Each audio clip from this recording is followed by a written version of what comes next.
All right, welcome again to Social Distillation, the submarine still of the internet, where we attempt to drop the bead and pour white lightning straight onto your brain. What are we talking about today, Samo? Well, we got a social episode today, and we are talking about what's kind of been the buzz is the Andrew Tate returns to America because he's technically an American citizen as well. And Governor DeSantis is saying you're not welcome here in Florida. And he did an interview on Patrick Bet David, and everybody's coming after Bet David because you platformed the guy. Well, news for you, first of all. Tate's platform is already bigger than Bet David's platform. There's Which number is one. depressing. The second thing is he at least got on a platform where people are going to disagree with him. And so that is actually impactful, whereas he could have just stayed in his little cult, as for lack of a better word for it, and kept talking to these millions of people. Well, now you have people that have heard him speak and can actually combat their friends who are in the cult with his own words instead of just a media portrayal of him. Right. So this is where these things are good. Bet David doesn't agree with the things he says, all of them, because we'll go over, why he's so big. But at the same time, you're not platforming somebody, you're exposing them Hmm. sometimes, and that let somebody talk and they will talk them their way out of popularity, and that I think that happened a lot during that interview. So Yeah. don't get mad at the messenger, get mad at the person who's saying the damn things. There's a legitimate criticism to be made if it's a complete softball. I think Tucker has been rightly criticized lately for some of the people he's platformed, and not because well, obviously there are people who, how dare you platform someone in particular, but the more legitimate criticisms are, hey, if you're going to have this guy on, why aren't you asking tough questions? Well, and there's also a legitimate criticism if the person had realistically no voice. So say I said something absolutely completely ridiculous on Mm, this, and it was horrible and absolutely unconscionable, and someone got wind of it who has a podcast of 100,000 followers and said, "Ooh, I need to talk to that guy." That would be spreading my voice yeah. because we've got 71 followers, right? Again, Tate's voice is already bigger than anything anybody, I think even Joe Rogan could do. So it's not platforming him. He's already has a platform.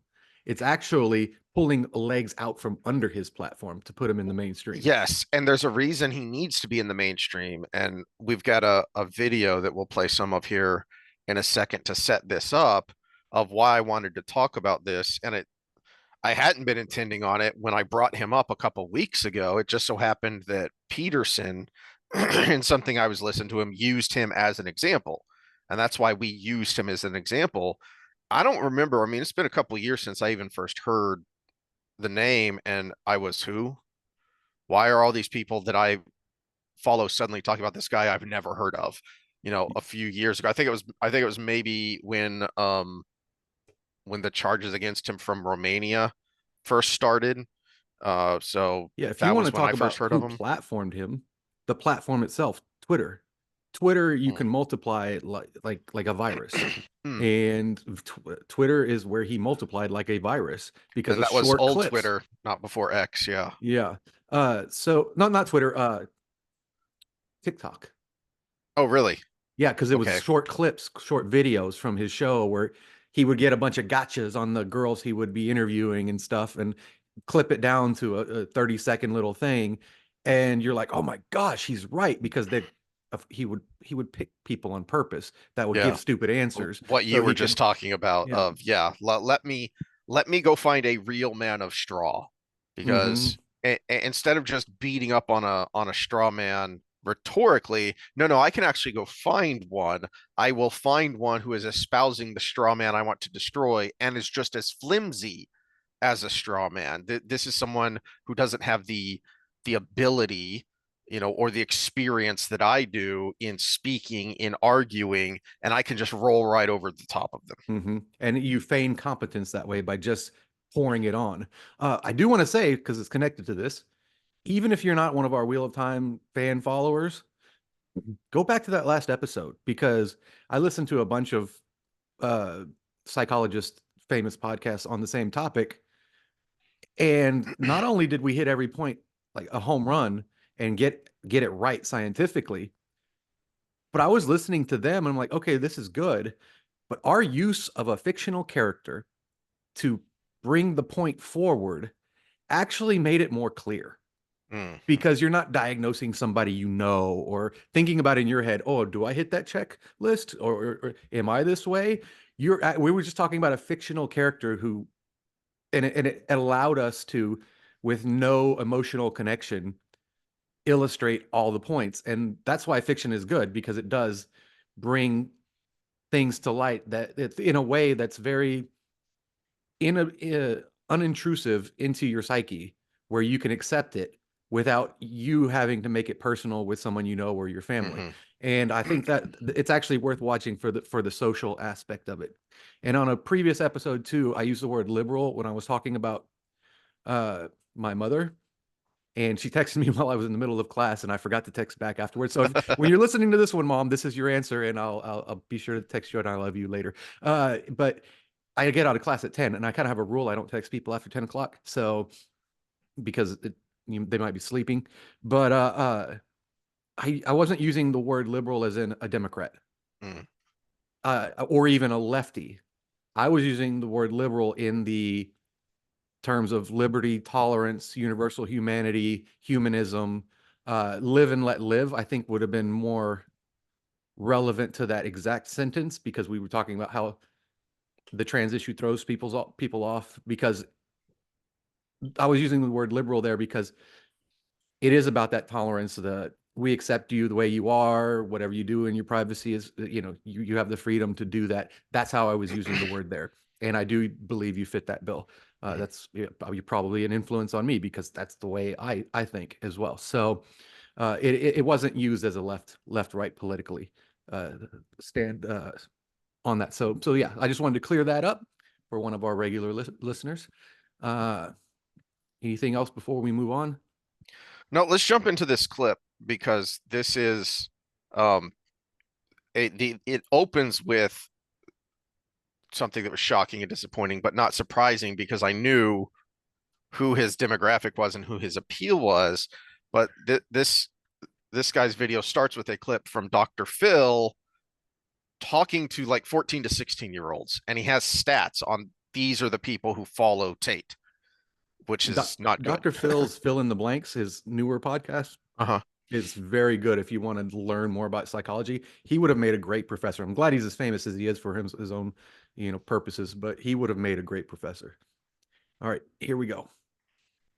I had zero desire to cover Andrew Tate again until I saw this. I've seen him about like 80 to 100 times. 100 or more. 68 videos. Somewhere around 80 to 100. About 87 videos of Andrew Tate. And as one of the kids put it, Andrew Tate has a huge impact on what teenagers think now because he is so influential. Like, everyone wants to be like him. Like, rich guy, Bugatti, all that, like, rich lifestyle. and this isn't just a few kids online. Research shows that 73% of 15 and 16-year-old boys are familiar with them. Pause it there. And even more concerning, I was going to do that anyways because there is something I want to say because people are making a big deal about this because Mhm. the obvious horrible stuff about it.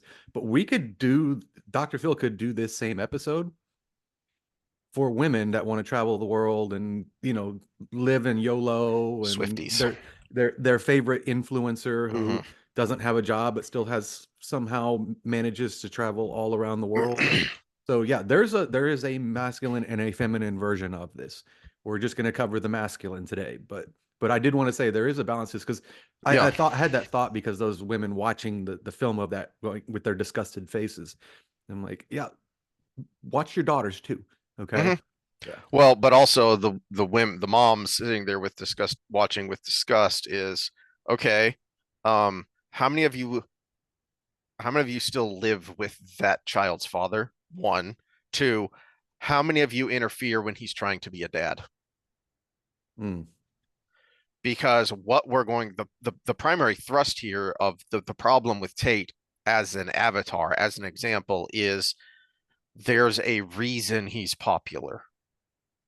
We talked about this when we talked about Peterson's evaluation of him and the hallmarks of psychopathy there, but also why it's so appealing.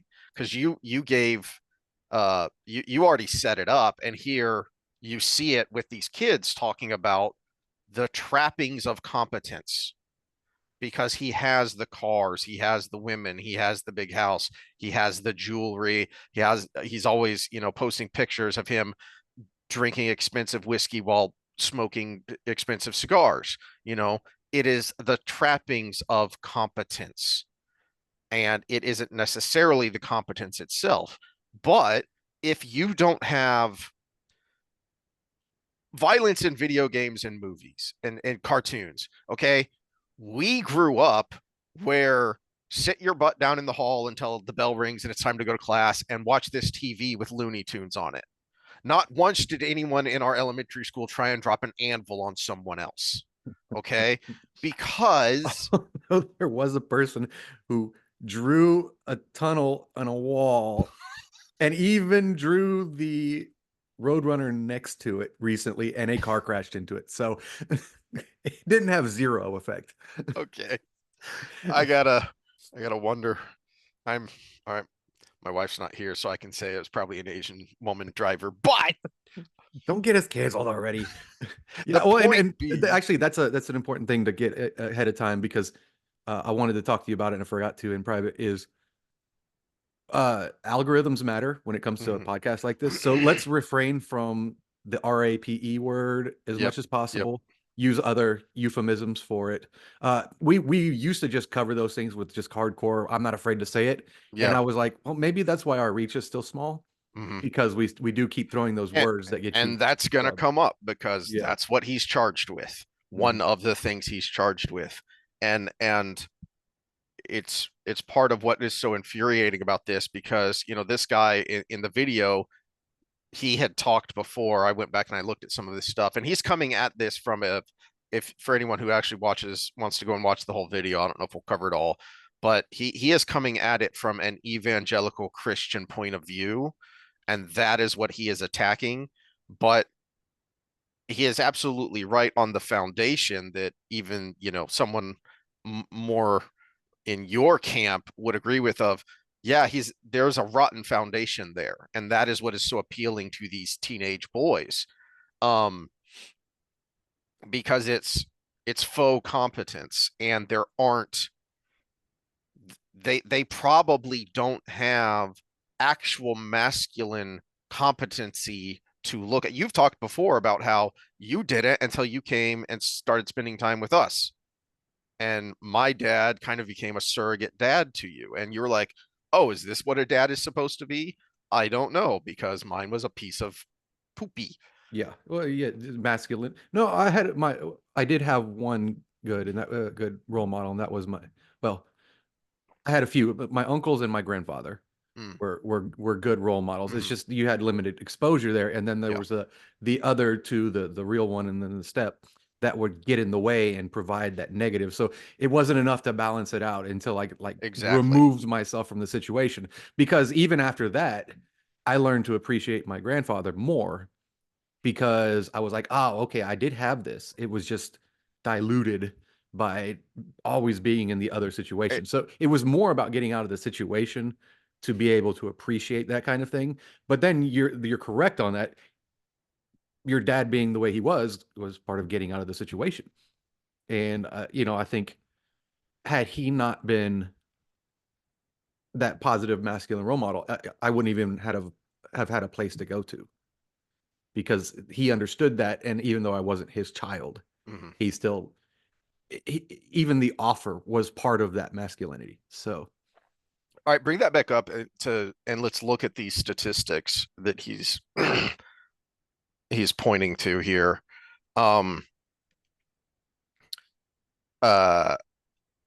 Awareness of Andrew Tate is higher among parents than children, yet awareness increases to 73% of 15 to 16-year-olds. Okay, so that's still a significant number. Yes, more parents know who Andrew Tate is than children know who Andrew Tate is, but the fact that it's 59% of whoever was surveyed here. Oh boy, that's disconcerting. That's a lot. Yeah, because the way what this implies is they're under 15. Hmm. Because, well, unless they did all children and then they broke it down. And then 15 to 16 year Yeah. olds. Yeah. Yeah. As this whether he's citing here says a critical age for education and this issue which children believe is taught poorly in schools. Yeah, and getting worse. I was just getting worse. Yeah. You want to play a little bit more of this now? Yeah, we're gonna go there. More than half of young fathers today have a favorable view of them. So what he says about relationships isn't just important, it can be incredibly dangerous. That was the stat that blew me away because Yeah. one of my first thoughts on the subject was your view of him changes when you become a father. Mm-hmm. When you're an adolescent boy or a young man who's maybe in that realm of on the borderline of being an incel or even worse, an incel, I can understand how appealing he would be. Mm-hmm. But once you become a dad, it changes everything. In fact, I have a clip I'm going to bring up later from a podcast called Dad Saves America. And it's, yeah, your view when you have your child, especially if you have a little girl, which would be 50% I was just of about dads. to go there Yeah. If you have a daughter or if you're the funkle to a niece, you at some point reality has to hit you and you're going to say, wait a minute. Those things that you were saying about quote unquote masculinity and about how a man quote unquote should act around women and treat women, you're going to treat you're advocating that a boy should treat my daughter that way? Oh hell no. Mm-hmm. No. At some point reality's got to hit you.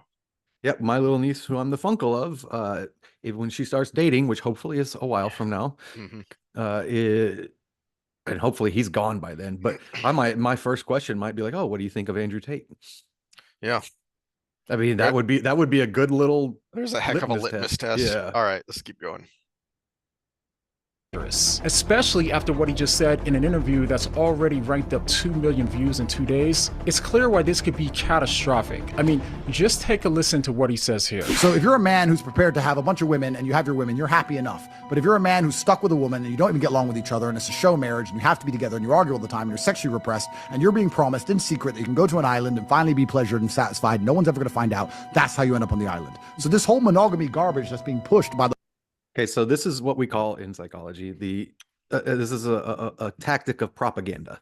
And that is one reason I dislike them, because we've all talked about how I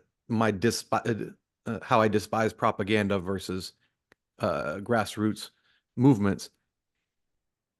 It's the kernel of truth. There are people that feel the way he's talking about, right? You're the middle-aged guy that all of a sudden nobody pays attention to you. Your kids are getting grown up and you feel useless. And like you said about the moms, how many of them are, have a dad in the house or whatever. There is that henpecked male that exists. So they're listening to this. And then the people who fear being that are listening to this, the young men that are seeing his lavish lifestyle. And then he made a huge leap. If you're sexually repressed in your marriage, you become a pedophile. That's a big lead. There's a difference between maybe getting addicted to porn or, fantasizing about another woman, or even just getting depressed and losing motivation, which is the main thing that usually happens in that situation, and wanting to go to an island and diddle little girls, right? That's a big leap there. But the people who are subject to the propaganda are like, oh, truth. Oh, that must be true because he said all those other true things. That's a propaganda technique. Non sequitur is one of the most basic logical fallacies, and it is Latin for does not follow.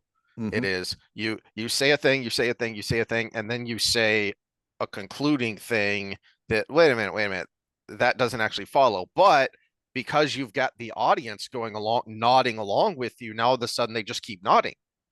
Because you've already conditioned their brain with the repetition of, oh, well, that makes sense. Well, yeah, that's true. Well, yeah, I see what you're saying there. Oh, well, okay. Well, I guess that must be true too. And then if you have a group of people, the first one to talk is the one that's the fool if they say something foolish. and nobody wants to be the first one to talk. So you look around the room and nobody's talking. So you're like, oh, they must think the same thing. Mm-hmm. So it must be, maybe I'm the one that's just kind of questioning in my head and I can get through that. It's the Ash experiment. The lines that actually don't match, but your cohorts are like, oh yeah, it's that line and it's obviously longer.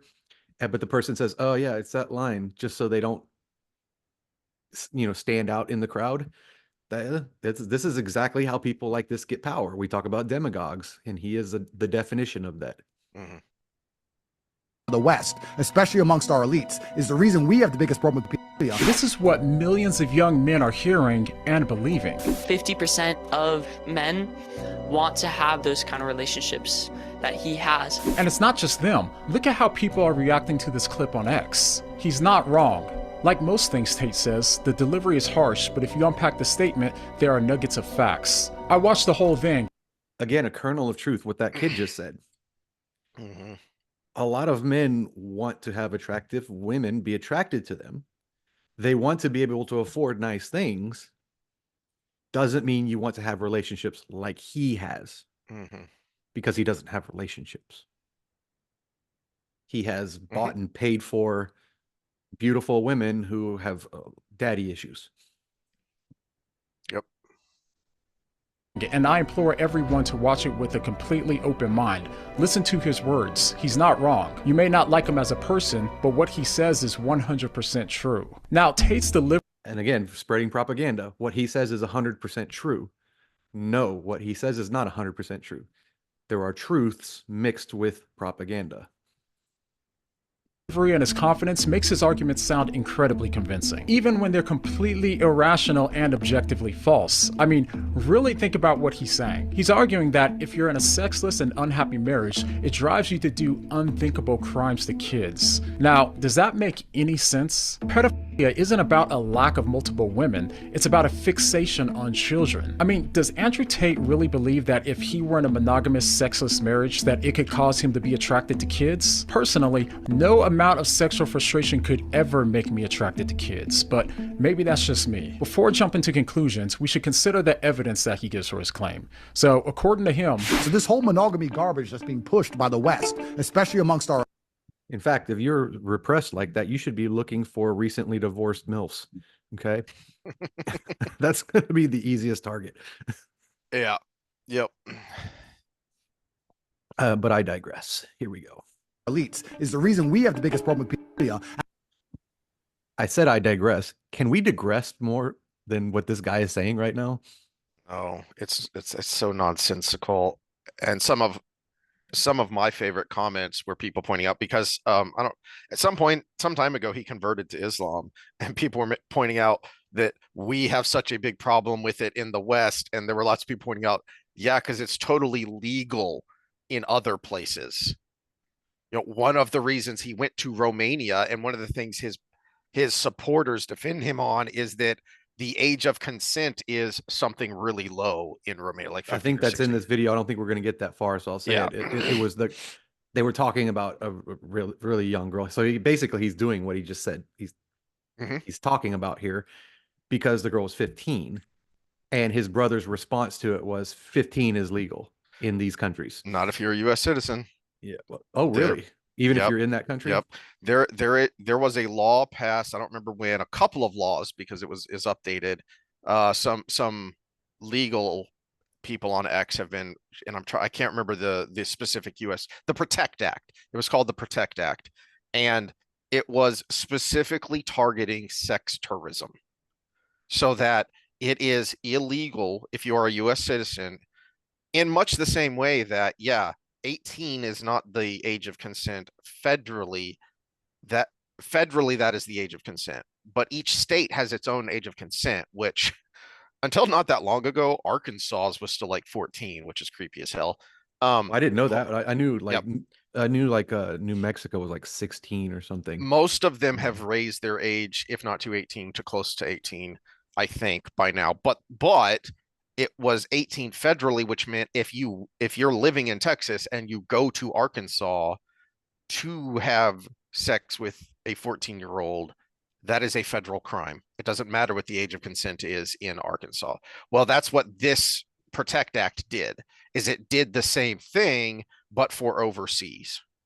You cannot go overseas, no matter what the age of consent is there, and knowingly, purposely engage in acts with someone who is under 18. That is a federal crime, and that is what he is, one of the things he is being investigated for. I am wanting to say we did a little something on this, and I'm looking for the visual. I may have to look for it later, because didn't we do an episode where we brought up that the age of consent was being lowered in Iraq to 9? We mentioned that, yes. Yeah, and I had the news story. It was what I was looking for, but we'll go back to this. Whoops.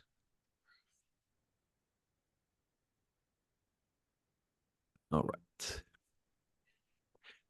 And we'll just go a little further in this, and then we'll give our commentary on it for the rest of the And they don't have this problem in South America because they all have girlfriends. They don't have this problem in Russia because they all have girlfriends. The Thai elites don't have this problem. They all have girlfriends. But here in the West, we're saying, nope, you just stick with your wife, only her, be happy with her. What happens if you don't get along anymore? What happens if you don't anymore ever? What happens if you're not enjoying it? And you're hearing all these stories from all these people having a great time. That's why we have a perversion problem, because we're suppressing men's natural inclination to sexually mate with women who are not the one they're married to. Now, what's wrong with this claim?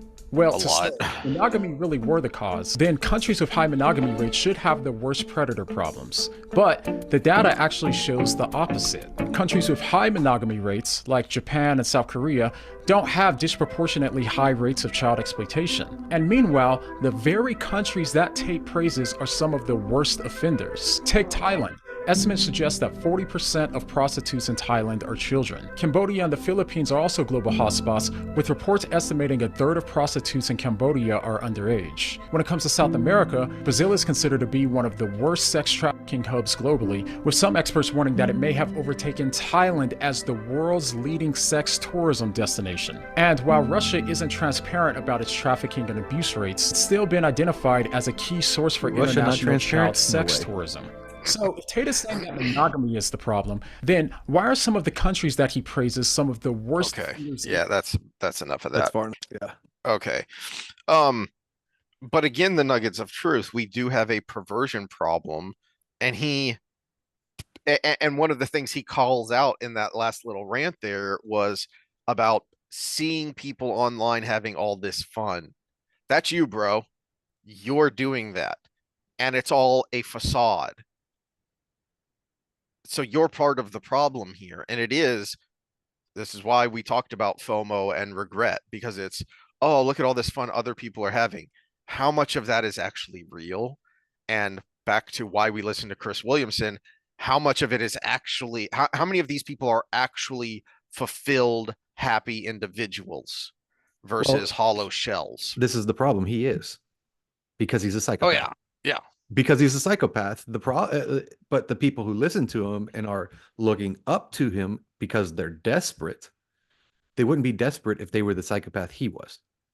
So they're going to look for the same enjoyment he's getting and wonder why it's not working. This is what you brought up with the pickup artist thing last time. It was a false thing. It was a script. It wasn't them. It was just playing people. And unless you have a Machiavellian personality, playing people starts to hurt you too. Hurting you hurts me.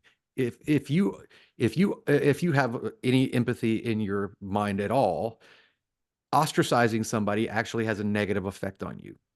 You know, playing somebody and getting your way with them like a Machiavellian type would do actually hurts you inside, causes psychological pain to you.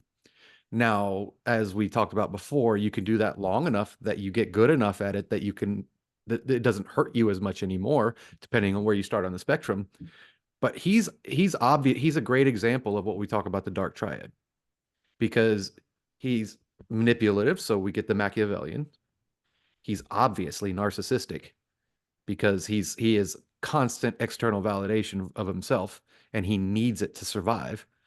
And he's a psychopath, because he doesn't care about anybody. He doesn't care what effect he has on people. He doesn't care that he's actually destroying young men's life, because he's becoming a multimillionaire for it. He's like those old P90X commercials where they have this BS thing that goes out to the public, to tens of thousands of people, and they find the 3 people that survived it and say, see, what I'm talking about is right. And that's the way he is. The 3 psychopaths that became more like him and became famous because of it, he's like, see, look at the impact I'm having on young boys' lives. They're better because of me when they're not. And you're setting them up for long-term failure. You're setting them up to be either, because of the way they act, they're going to end up in that, as he calls it, locked in a prison, locked in a marriage, or they're going to keep treating women as disposable, and women aren't going to stick around for that unless you are actually as capable, because he is, unfortunately, unless you are as skilled as someone like Tate is at manipulating them and keeping them, and also you have the resources that they'll put up with that. Yeah, and this is the problem with him, is because there are things about him, just like the kernel of truth in his manipulation, where he is competent. I mean, he was a kickboxing champion. There's competence for you, right? And that is sexy to women, because part of attraction from women is that guy can protect me. And he made money doing it. So now you've got 2, you've got resources. Now I'm going to go into in a little bit where he really made his money, and it's going to disgust you if you don't already know, and exactly how he did it. But at least there was something to build from. There was competence to build from. Though I will say, if you want to beat a kickboxer, I mean, I'd happily step in the ring with Tate if because I've beat a champion kickboxer, and here's the strategy that works every time: have a chin, eat the first punch, and wrestle. But no, that's true, because if I didn't put it in that order, every wrestler would be able to beat every kickboxer, and we know that's not true from mixed martial arts, right? You have to have the chin to take the hit. You have to have the psychological state to say, I'm going to take this and I am not going to stop. I'm not going to check a kick. I'm never going to check a kick. I may get kicked in the head, but I'm not going to check a kick, because that kick in the head is going to be my entry to take him to the ground and then wrestle him. There you go. There's your recipe for success. And hope they don't train wrestling too, I guess. But but no, that competence has a base to it, because he did do these things. Now, the way he made his real money was, and this is where we get to bordering on where the Well, hold on a charges come second. from. Before we get into that, I want to go a little more into the effect, because that's what we're talking about how deleterious this is to these young men that he appeals to. And I found this guy who posted something unrelated, but it's related. So this is specifically about the rise of anti-Semitism among young conservative men, because wrapped up in all of this with people like the Hodge twins and Candace Owens get platforming Tate and giving him softball interviews. Well, another similar personality, Dan Bilzerian, is in this camp too. Yeah. Yep. Because he was recently on with the Hodge twins, and they ate up absolutely everything he said. And a lot of the stuff they say is borderline, if not outright anti-Semitic, that is cloaked in anti-Israel policy, not anti-Jew. But the more you dig down, the more that falls apart. Well, and the more you let them talk, the more they say it. Exactly. It's like your point about Zelensky and the 3-hour interview with Lex Friedman is, you can't fake it for 3 hours. You know, it's the truth is going to come out. Anyway, so this guy who is a pastor and has a decent following, and he made this long post on X about this and about his thoughts of where this comes from, and it falls right in line with the failure of masculinity in young boys in general, because we have taken away the avenues where that used to develop naturally. And so as he says, it used to be that when boys start becoming interested in girls and start hanging out in mixed groups, they started to realize that girls socialize differently. So there, the boys' behavior became a mix of playing to female audiences in order to hopefully get a girlfriend and playing to male audiences so they could acquire in-group validation. Any thoughts so far, Mr. Psychiatrist? I mean, that's a good strategy to have. And this is stuff Peterson talks about a lot when he talks about how identity is negotiated. About how you actually develop your identity is the back and forth in social situations. I mean, even when we use the word good man, it is the traits that you put forward that are accepted by the females. I mean, realistically, you know, Yep. which typically are protective and resource gathering. Smartphones, however, have really destroyed the social aspects of those very formative years. And I would editorialize here, I would insert, it's not just the smartphones. The smartphones are a tool of. They're an accelerant. They're gasoline on the fire. They are gasoline on the fire, but the fire was started with scripted socialization. That how little it's just go out and play now. It's a play date. We're going on a play date. You are signed up for this activity. You are part of this club or this group, and it's all regimented. Very little of it is natural anymore. Which you need because you need that give and take. We've talked about the difference in climbing an actual rock face versus an artificial climbing wall. The brain actually reacts differently because of the uncertainty there. All right, back to the post.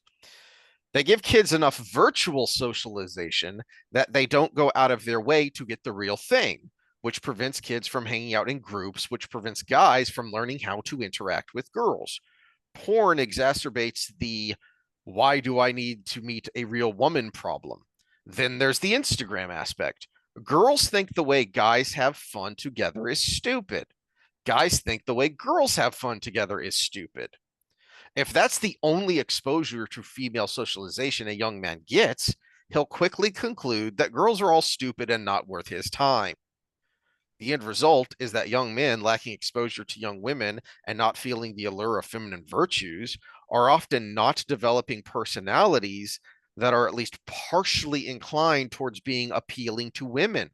Rather, their personalities are becoming 100% oriented towards gaining the approval of in-group males. And as has often been the case, the way to win male approval is very often to say the thing you're not allowed to say. And for many young men on the right, they've noticed that many of the things you're not allowed to say are nevertheless true. Things about race and crime or feminism, or how dudes who say they're trans are mostly just ugly perverts.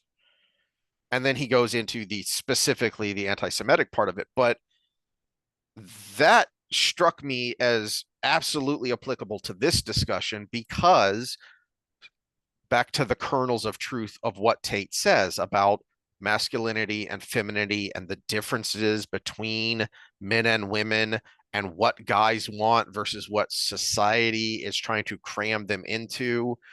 Because I would add to that what this guy said about the lack of exposure to young women is also jumping back to where we started with this Dr. Phil clip and the moms sitting there looking horrified and how many of their mature feminine influences are toxic.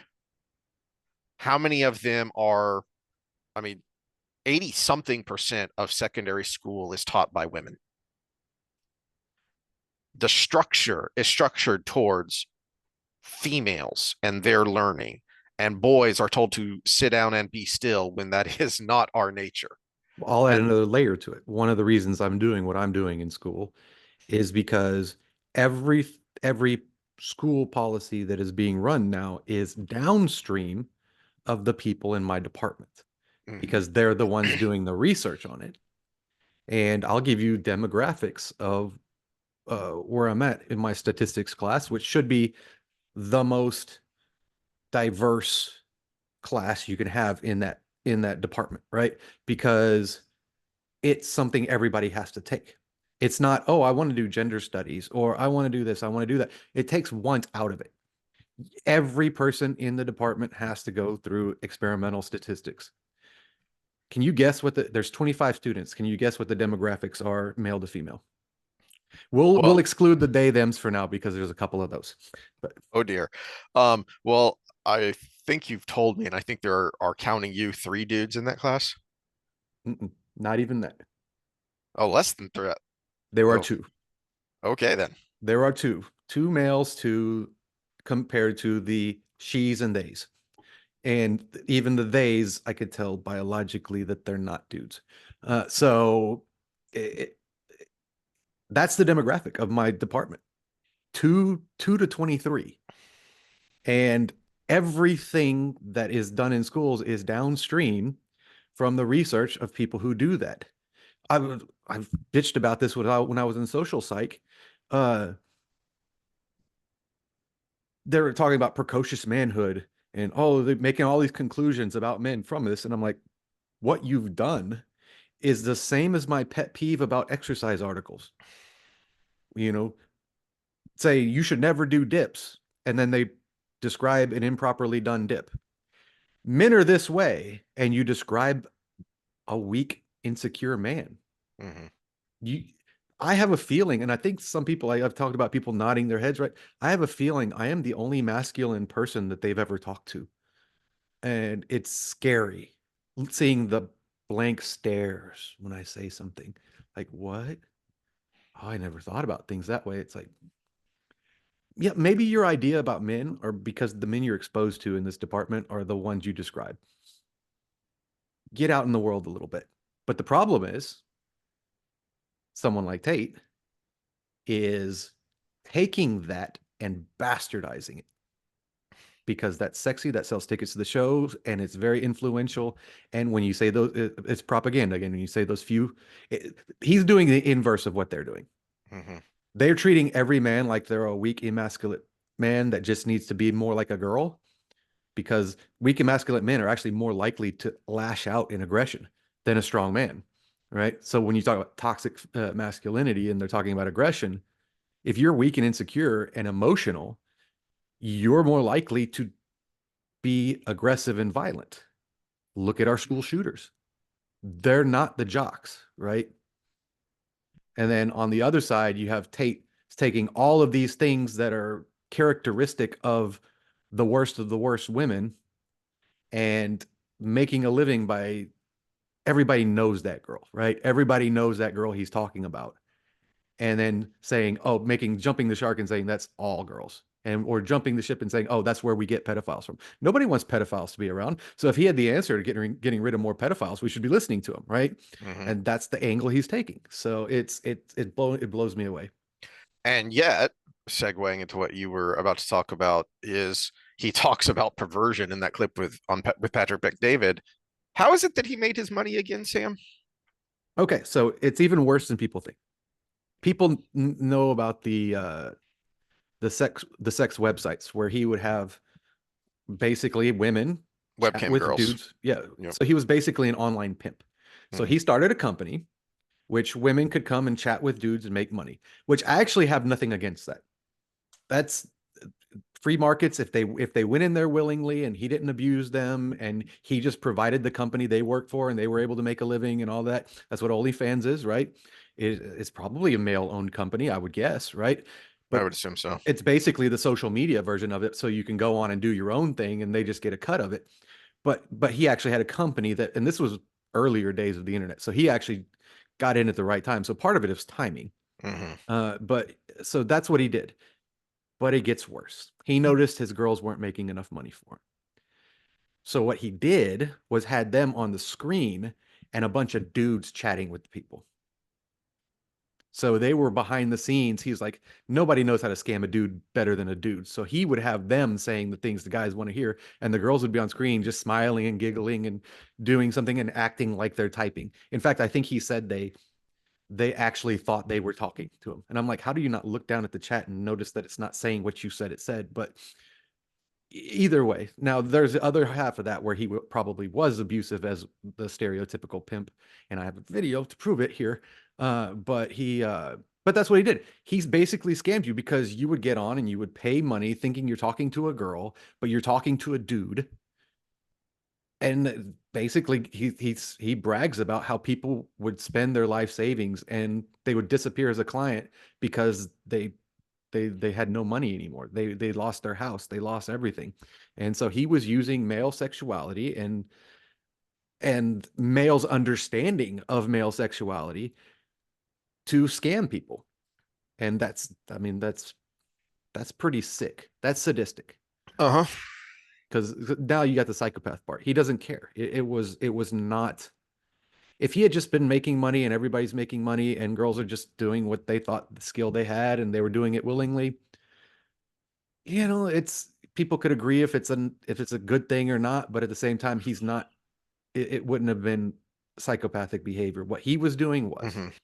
Yeah, I have seen people on the right label him as a pornographer, as a pejorative. And no, guys, it's worse than that. Okay. Mm-hmm. A pornographer can be bad enough because the industry as a whole is pretty sketchy and skeevy. Just listen to anyone who used to be in the industry talk about it.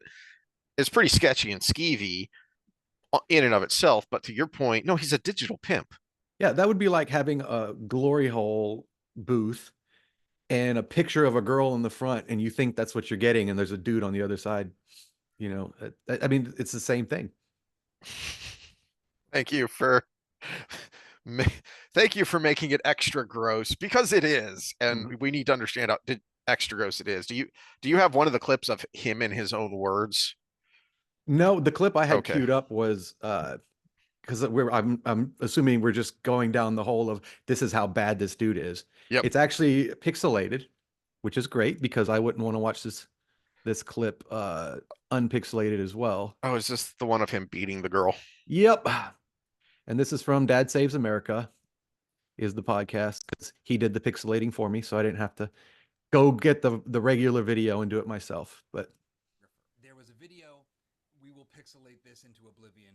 But it is him physically, assaulting a young girl. Tell me you love me. Say it like you mean it.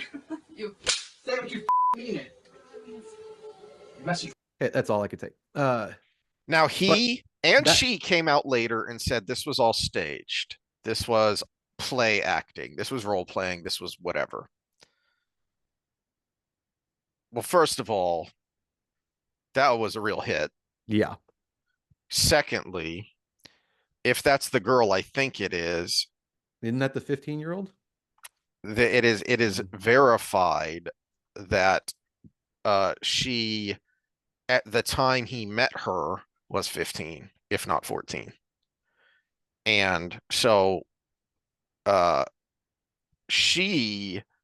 have heard some people refer to as his Ghislaine Maxwell, because she is over 18 now, but she wasn't at the time. You look at people like Misfit Patriot, Shannon Joy. I know some other people have done a lot of cataloging of him in his own words talking about stuff, and it's pretty verifiable. So there's an element of Stockholm syndrome there. Of if you were, well, that's what we talk about when we talk about grooming. You're 15 years old, you've clearly got issues. On top of those issues is, if the pictures I've seen, it's, wow, she doesn't look 15. So you're already over sexualized, because every teenage boy is looking at you going, oh, because you developed so early. Yeah, the sad fact is, well, not fact, because I don't know it to be a fact, but I'm speculating, but I think it's a high probability. The sad thing is, she probably came from a home where that was already happening. That's a possibility. But then you add on a financial incentive of, now she's basically his main girl, so she keeps the other girls in line. So there's a financial and a power incentive there too. The point being that for all of the people saying, well, he's never even been tried, let alone convicted in a court of law, we have more than enough of him in his own words that there's plenty of smoke there and there's probably a fire. So no, we should not be giving this person any kind of accolades. And if you're going to platform him, you do it to ask these hard questions. These, hey, here is the timeline of events. Here are the tweets. Here are the timestamps. That sure as hell looks like a 15-year-old that you're talking about having sex with and beating. Mm-hmm. Well, and he might have made his mistake by coming back to the States because I think it's the Florida AG that's bringing charges to him. And it might be based on that, what was the act you said? The Protect Act. The Protect Act, yeah. So that is part of why they're looking at it. The other reason is because apparently one of the victims that is suing him civilly is now a Florida resident. So that also gives them an in there. And a couple of days ago, I saw a post from the Florida AG that he had asked the State Department to freeze their passports so that they could not leave because they were talking about going back to Romania. And I'm not sure if they did that or not, or if they're stuck here, which would be hilarious. Yeah, and as far as him going to jail or whatever, I hope justice prevails. I'm not going to make a call on that because we still don't have an Epstein list. But what I would say from our perspective is, if you are a parent, it's not a bad idea to listen to the words he says, and that's why I don't mind him being quote unquote platformed, because then you could go to your son or even daughter, because some women are falling for this too and becoming what they think that guy wants, right? So they're being socialized by this as well. Because then you could say, oh, well, you listened to him? Which clip did you listen to? And they can bring it to you. And you could say, oh, well, he said something true there. Because this is actually a great tactic. And I'm not trying to teach you to manipulate people, because you're not, and we all manipulate everybody, but you're parenting. It's not manipulating. And if you just say, oh, he's an idiot and don't listen to him right off the bat, they're just going to listen to him in secret because they're kids and you're their parent. And that's what kids and parents do. But if you go, oh, that thing he said was true. Oh, that was true. Oh, yeah. But then he made a leap here. Are you sure that those two things are connected? Like you said, the non sequitur. And if you come in with the, oh, he did. Yep. Some people are frustrated in their marriages. You know what? I feel those things sometimes too. I mean, I love your mom to death, but I do kind of feel that way sometimes too, just because, we're human, and you think of your favorite thing to do, and sometimes it's frustrating, right? And then, oh, but you know what? Yeah, that thought never crossed my mind, no matter how frustrated I am. And it allows you to talk to your children in a way that's not combative. And then all you need is a moment of reasoning to pop in their head. Like, young boys do dumb things and they jump off houses and stuff. If you just say, quit jumping off houses, they're going to keep jumping off the house. But if you show them, someone who got hurt jumping off a house, sometimes they think about it for a second and they go, whoa, I don't want to be like that. I really want to jump off this house, but I don't want to be paralyzed for the rest of my life. There's a big difference between those two approaches. It's like, oh yeah, I understand the urge to do it. I may have done it a couple times myself, but you know what? Then I found out about this person, and this is what happened to them. That's a good point, and it's interesting because just yesterday or the day before, Steve Deace made a good point that I hadn't thought of before that I think needs to be made, because there's a pass the buck element here of, oh my gosh, well, what can I do? My child's been corrupted by the internet. No. So he was making the point more generally about, you're a conservative Christian and you raise your children the right way, and then you send them off to college and they come back a blue-haired atheist. Well, no. His contention was it doesn't start there. His contention was it actually happens the first time they come home, like for winter break or something, because they've been brought up the right way in all these conservative Christian values. And now all of a sudden they go off to these, demonic hellholes called universities, and they're inculcated with postmodernist, humanist secularism, and they've never been exposed to this before. Okay, well, first of all, there's a problem right there, is they should have been at least partially exposed to these other ideas But worse than that is when they come home and your mom, your dad, you have the answers, and all of a sudden you don't know what to say. They come back and ask you about these things, and can you actually respond to them in a convincing way? Or do you just go, oh, that's nonsense? Or do you just go, I don't know. You just go, yeah. Parents, you're still the parent, even though your child is technically an adult now, and they're coming to you to say, hey, I thought all these things that you brought, all these values you brought me up with were the right way to go, but this all sounds plausible. This all sounds reasonable. All these other smart people are saying this thing. What say you, mom and dad?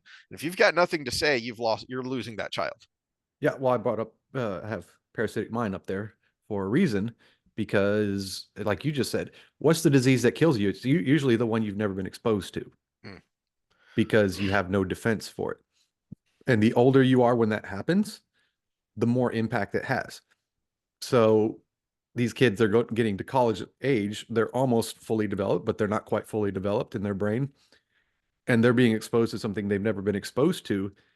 Yes, that's why as parents, you have to know, like you said, you're like, who's this Andrew Tate guy that everybody's talking about? If you just found out, that would be about the last time we did the episode on him, because that was when he was in the Romanian jail. If you only found out about him then, you're 5 years behind. Yeah. So speaking of knowing how to answer things, one of the things I wanted to talk about briefly is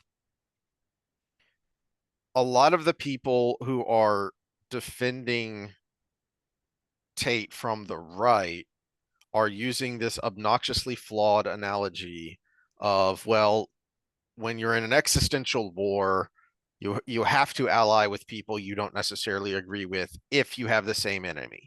And Tate hates the globalists and the globalists hate Tate. Okay, well, so, and the analogy that is always used is the Soviet Union was one of the allies in World War II. Yeah, technically. Should they have been? And what was the cost of that? Okay, so speaking of cost, the US gave out or loaned out approximately $50 billion in war material in Lend-Lease. And about 11 and a half of that went to the Soviet Union. Okay, to set the stage here. So what did that translate to? Let me share here. Is just to look at the numbers. And this doesn't even include one of the biggest ones, which is, so you just look at the sheer quantity of material that was sent over to the Soviet Union. What was the opportunity cost there that could have been spent elsewhere, that could have done different, perhaps better things for the Allies? And this doesn't even include, I've heard the number, the chieftain who does a lot of military history stuff and is a colonel in the Texas National Guard. He gave out the number that 3/4 of explosives came from the United States. And that's not just like Comp B, kaboom. No, that means gunpowder. That means, yeah, they made all these artillery shells, but 3/4 of what they needed to put in the shells came from the US and things like that.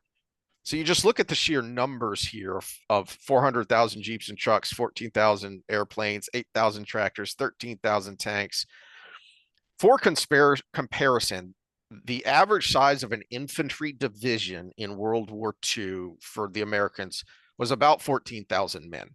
So how many full-scale divisions could that have supplied? And who were we giving this money to? Well, this is from Tablet Magazine, and it talks about the history of this because it's reviewing a movie, a relatively new movie, inspired by these events. Okay. The question of truth is at the heart of the story Holland tackles, the deadly famine engineered by Stalin's regime that swept through Ukraine. the Volga Basin, the Kuban and Don regions of the North Caucasus, and Kazakhstan in the winter of 1932 to 1933. In Ukraine alone, where it is known by its Ukrainian name of Holodomor, and often referred to as the Terror Famine, it took an estimated 4 million lives. I've seen estimates up to 6 million. So 4 to 6 million is the estimate I've seen. In this exceptionally fertile land, Stalin imposed impossible production demands, expropriated all available grain and livestock, and using the ensuing starvation to break the back of the peasantry whose resistance to collectivization. Please stop that, you stupid thing. I lost my place. Thank you, browser. Yeah, so the peasants' resistance to collectivization threatened to undermine his industrialization efforts. But Stalin's crime was only one face of the story. The other face was the extraordinary failure on the part of the world to report and acknowledge the facts. Many were complicit in this failure, but the starring role undoubtedly belonged to the Moscow-based Western journalists who misreported, underreported, and failed to report about what was plainly happening under their noses. Walter Durante, the New York Times man in Moscow, outright lied about the events, deliberately misleading his readers. In 1932, he was awarded the Pulitzer Prize for reporting.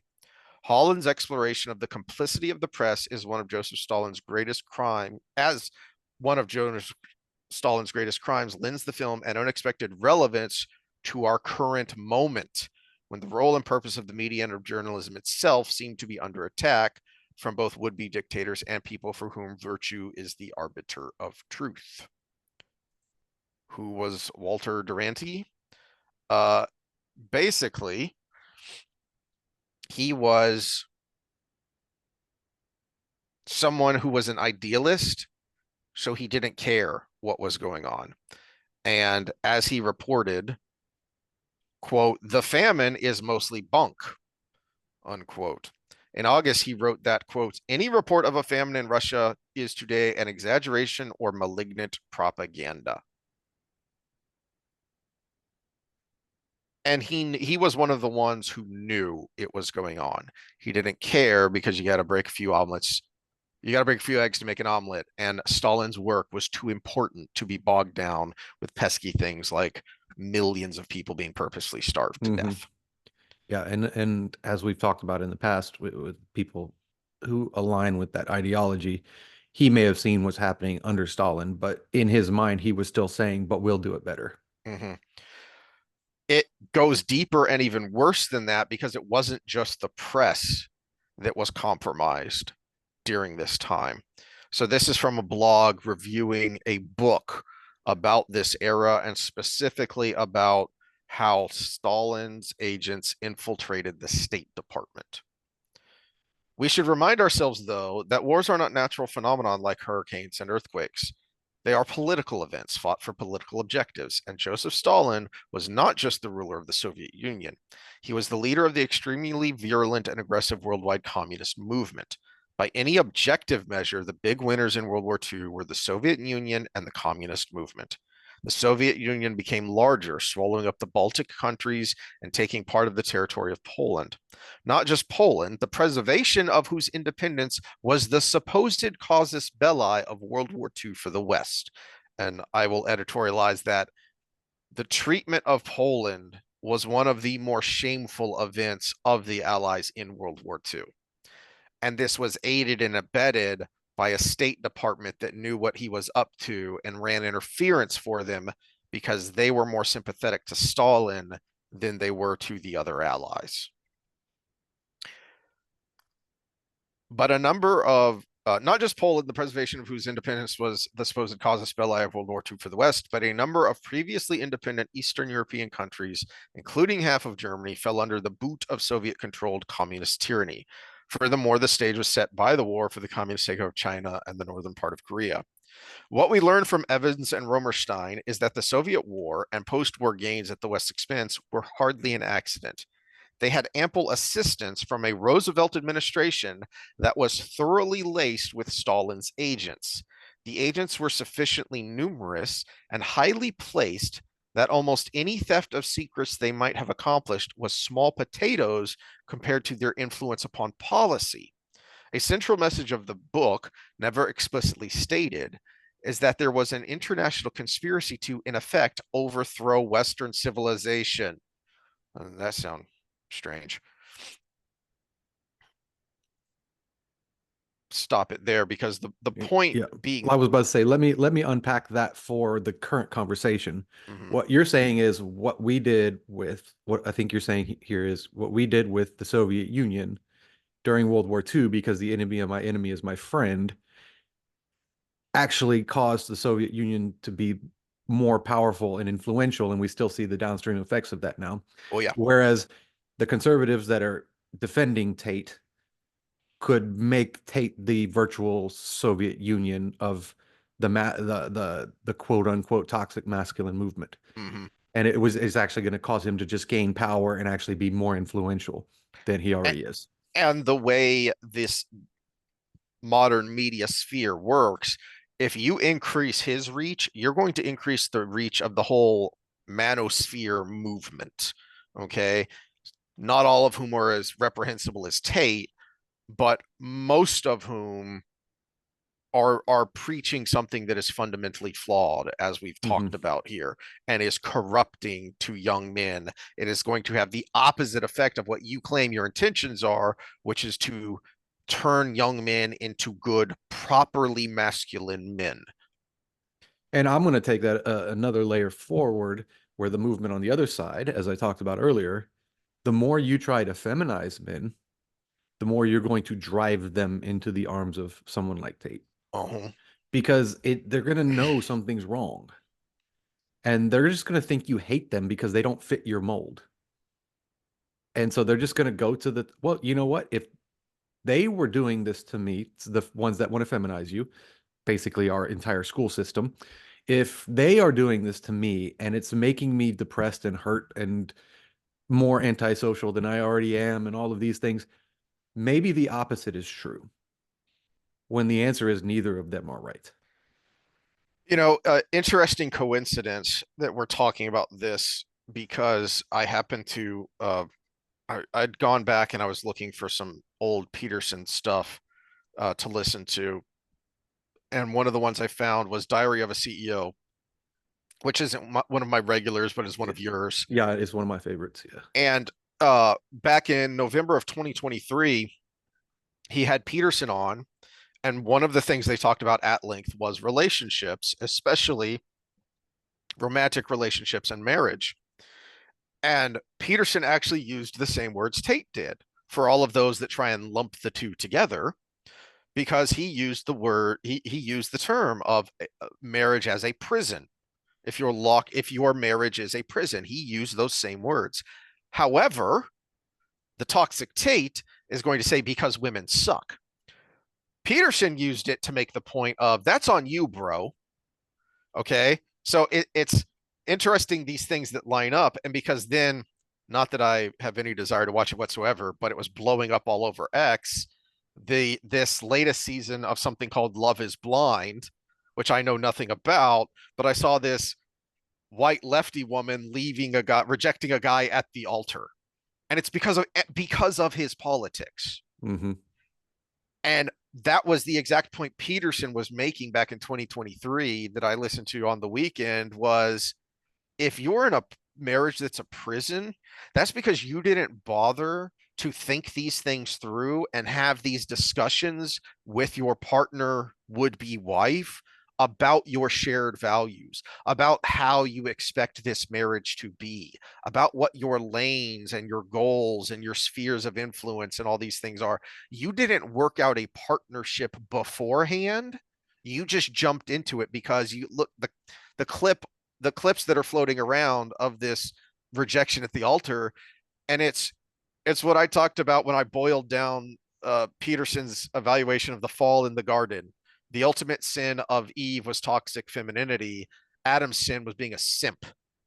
The guy's just standing there moon-eyed because, ooh, pretty girl. Yeah. Well, I don't know this show, but it sounds to me like that was merciful for him, because it happened before it was too late. But no, this actually, not the Love is Blind thing, but the Peterson Tate lumping happened in that social psych class because we would Mhm. have different roles, and one of the girls had to bring something for the relationship class that we were doing, and it was an article, and I think it was Guardian, which would be, normal offender, and was talking about it was describing Tate, but it lumped Peterson in with it. And then, of course, after she did her thing, we're like, okay, now let's all talk about the article. And we broke into like groups of 8 or something. And I said, look, I'm going to just say this at the beginning. And if you want me to say more, I will. Otherwise, I'll just let y'all talk. But anybody who puts Tate and Peterson in the same box doesn't know a shit, anything that they're talking about.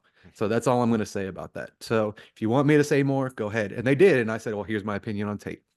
And oh, this is what you don't get right about Peterson. And this is what they both say. And it was exactly what you said. The thing about Tate is try it. And one of the things about narcissism is the constant externalization, right? If you didn't get it, it's because of somebody else, right? It's always somebody else's fault. It's Mhm. always somebody else's this. But if I did it, it's me. Look how good I am. Look how great I am. The covert narcissist would be like, well, everybody would know me if it wasn't for these other things.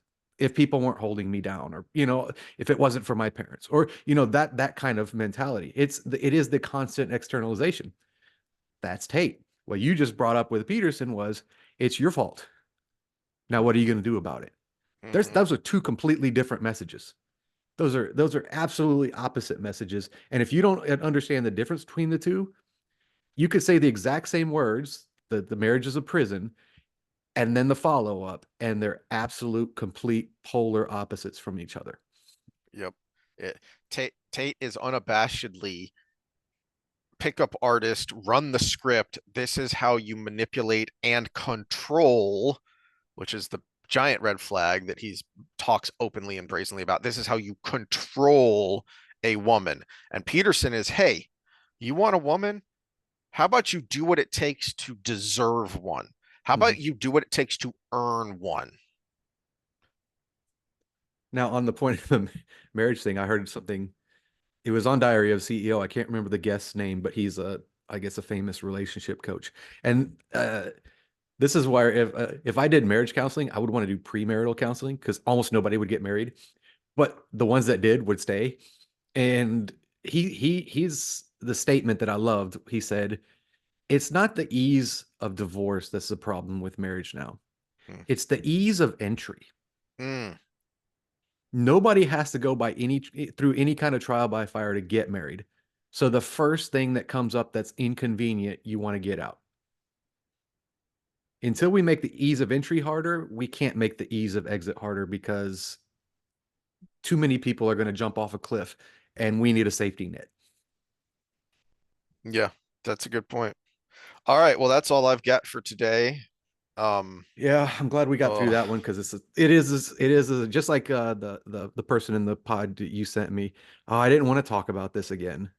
Now yeah. the good news is it's going to get us more views because as soon as I put Tate in the title, Oh, well, it's that'll be gonna get us interesting more to see. views. I wonder how many, watched for 5 seconds and then flamed us in the comments we're gonna get. I love it when we get those. Mhm. I feel like we're real YouTubers when we get a comment from someone who clearly hadn't listened to the episode or clearly hadn't listened to enough of it, shall I Yeah, say. damn you, Um, actual people that listen to the whole thing and yes, leave good comments how for dare us you? that are positive for us. No, actually, Well, we love you, Isomorphic. We love you. John 005 commented on our last one. He said, you're keeping up the good work, and I appreciate it. He comes on every once in a while to say, you go get him. So apparently he's still listening. Well, speaking of keeping up the bad work, next time will be at least the first episode. We'll see how many we get through and what we have to say on the awfulness that is Wheel of Time season 3 on Prime, since that's coming out tomorrow. Um, Next time, social episode. We may end up, speaking of clickbait, we may end up having to talk about Ukraine again because as of right now, we have a preliminary one-sided ceasefire that Ukraine in these talks in Saudi Arabia has agreed to this number of things for a ceasefire. Now it's going to go to the Russians, and we'll see what the Russians say and what the Russians do. And I hope I'm not horribly disappointed in Trump, because one of the things that he said during the campaign that I thought was right on was, basically paraphrasing, he said, I'm going to play hardball with the Ukrainians to get them to the table to end the dying. And then I'm going to go to the Russians and I'm going to say, all right, we've got a peace deal here. You either take it, or I'm going to give the Ukrainians everything they want and more. So if Russia rejects this, we'll see what happens then. Well, one thing that I think is flying under the radar with the dealings here, and we'll expound on it next time, is Zelensky, because of his insistence on guarantees in that one meeting, completely dropped the ball, because what we were asking for was an economic partnership where our people would be on the ground doing things there. That's your guarantee, because if the opposition comes in and blows up our people, now it's on. It's like that Robot Chicken episode, Little Hitler, where he was in the class. I want the Polish boy's desk. And the teacher's like, no, you can't have the Polish boy's desk. And then it pans away and he comes back and he's got another desk. And there's no Polish boy anymore. And it says, I want the little Czech boy's desk. And pans away, comes back, and he's got all these desks around him. And it was little Hitler. And there's the US on the other side of the class with nobody around him. And the teacher looks at the US kid and all his red, white, and blue, and he says, not my problem. And then this little Japanese kid comes up and spills his Coke over. And he goes, oh, now it's my problem. And I'm like, that's what it would have been. It would have been, okay, it's not our problem because you're not NATO, you're not an ally, but we want this to stop. Give us these resources. Let us put people on the ground to get these resources. We make an economic partnership. I think that's what the angle he's going for. And that's the cure. Make economic partnerships with all these people that we have beef with, because now you have skin in the game. And everybody wants to make money, right? Let's all make money. Curiously, that's what the globalists all told us through the 90s when they pushed things like NAFTA and all these other trade deals was, hey, we won't ever have conflict again if we are entwined economically. And yet now those same people are freaking out about Trump's insistence that we have an economic partnership and that will provide security guarantee. Yeah, you were just telling us this for decades, guys. Yeah, and that's the problem is they want this globalist economy, but they're trying to exclude people. I'm talking about we need economic relations with Ukraine. We need economic relations with Russia. We need economic relations with China. We need to have a mutually beneficial relationship with these people, and then we will have no war. The only war will be these places that keep popping up because they can't seem to get together enough to do those things. Yep. Like the Sudan and that kind of stuff. So, but yeah, as far as Russia and their nukes, I think it's better if we all just make money together instead of talking about who has more nukes than the other person. That would be ideal. Well, assuming we're not living in Fallout land, we will talk about that next Wednesday. And Friday we will talk about the awfulness that is Wheel of Time. Who knows? I have my fingers crossed that they've learned their lesson, and the only awfulness we'll talk about. This is my hope. I know it's not going to be great, but I hope my only complaints are, oh, this is where you can tell that what they did before made them have to go a different route here, and they're doing an okay job of trying to get things back on track. If they do a good job, this season won't get them back on track, but it could be in the right direction. And that's what I'm hoping for. And if I see that, I will have, good vibes. Yeah. I'm not holding my breath. All right. Well, we'll see when we get there.